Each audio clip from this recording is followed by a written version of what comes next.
ಶ್ರೀನಿವಾಸ್ ವಿಶ್ವವಿದ್ಯಾಲಯ institute of hotel management aviation studies ಶಿಕ್ಷಣ ಮತ್ತು ಇಂಟೀರಿಯರ್ ಡಿಸೈನ್ ವಿಭಾಗದ ವಿದ್ಯಾರ್ಥಿಗಳು ಜಂಟಿಯಾಗಿ ಪಾಂಡೇಶ್ವರದ ಸಿಟಿ ಕ್ಯಾಂಪಸ್ನಲ್ಲಿ ಹೋಳಿ ರಂಗ್ 2022 ಆಚರಿಸಿದರು.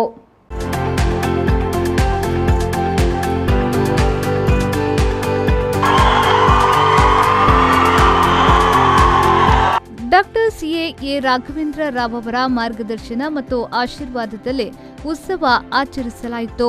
ಶ್ರೀನಿವಾಸ್ ವಿಶ್ವವಿದ್ಯಾಲಯದ ಕುಲಪತಿ ಮತ್ತು ಎ. ಶಾಮರಾವ್ ಪ್ರತಿಷ್ಠಾನದ ಅಧ್ಯಕ್ಷರು, ಶ್ರೀನಿವಾಸ್ ವಿಶ್ವವಿದ್ಯಾಲಯ ಮತ್ತು ಶ್ರೀನಿವಾಸ್ ಸಮೂಹ ಸಂಸ್ಥೆಗಳ ಉಪಾಧ್ಯಕ್ಷರಾದ ಡಾಕ್ಟರ್ ಎ. ಶ್ರೀನಿವಾಸ್ ರಾವ್ ಅವರು ಸಮಾರಂಭದ ಅಧ್ಯಕ್ಷತೆ ವಹಿಸಿದ್ರು. ಮುಖ್ಯ ಅತಿಥಿಗಳಾಗಿ ಮಂಗಳೂರು ಮಹಾನಗರ ಪಾಲಿಕೆಯ ಆಯುಕ್ತರಾದ ಅಕ್ಷಯ್ ಶ್ರೀಧರ್ ಅವರು ಆಗಮಿಸಿ ವಿದ್ಯಾರ್ಥಿಗಳನ್ನ ಉದ್ದೇಶಿಸಿ ಮಾತನಾಡಿ ತಮ್ಮ ಕಾಲೇಜು ದಿನಗಳನ್ನ ನೆನಪಿಸಿಕೊಂಡ್ರು. ಕೋವಿಡ್ನಿಂದಾಗಿ 2 ವರ್ಷಗಳ ನಂತರ ವಿದ್ಯಾರ್ಥಿಗಳಿಗೆ ಅವಕಾಶ ಸಿಕ್ಕಿದ್ದರಿಂದ ಹೋಳಿ ಆಚರಿಸಲು ವಿದ್ಯಾರ್ಥಿಗಳನ್ನ ಪ್ರೋತ್ಸಾಹಿಸಿದ್ರು ಹಾಗೂ ಎಲ್ಲ ವಿದ್ಯಾರ್ಥಿಗಳ ಉಜ್ವಲ ಮತ್ತು ಸಮೃದ್ಧ ಭವಿಷ್ಯಕ್ಕಾಗಿ ಹಾರೈಸಿದ್ರು.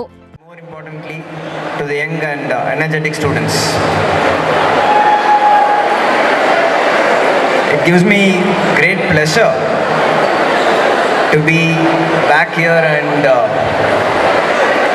among the student fraternity and to find students enjoy celebration.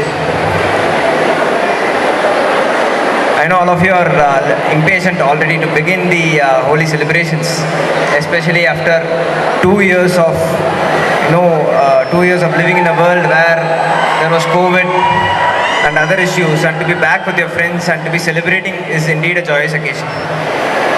To be honest, once I entered the campus, there was this atmosphere of great frenzy and great energy, which took me to a surprise on the joyous side.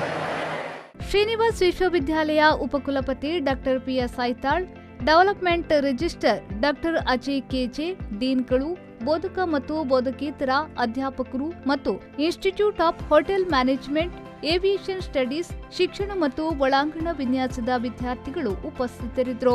ವಿಮಾನಯಾನ ಅಧ್ಯಯನ ಸಂಸ್ಥೆಯ ಉಪನ್ಯಾಸಕಿ ಕಾವ್ಯಶ್ರೀ ನಿರೂಪಿಸಿದ್ರು. Doctor P S. Aithal ಸ್ವಾಗತಿಸಿ ಶಿಕ್ಷಣ ಸಂಸ್ಥೆಯ dean doctor Jayashree ವಂದಿಸಿದ್ರು. ವಿದ್ಯಾರ್ಥಿಗಳ ಸಮುದಾಯವನ್ನ ಸಾಮಾನ್ಯ ವೇದಿಕೆಯಲ್ಲಿ ತರಲು ಮತ್ತು ಬಣ್ಣದ ಹಬ್ಬವನ್ನ ಆಚರಿಸಲು ಕಾರ್ಯಕ್ರಮವನ್ನ ಆಯೋಜಿಸಲಾಗಿತ್ತು.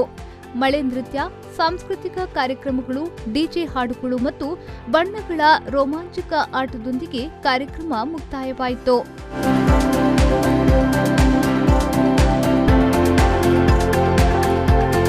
ಶರಸಾಲ್ಯನ್, ವಿ4 ನ್ಯೂಸ್, ಮಂಗಳೂರು.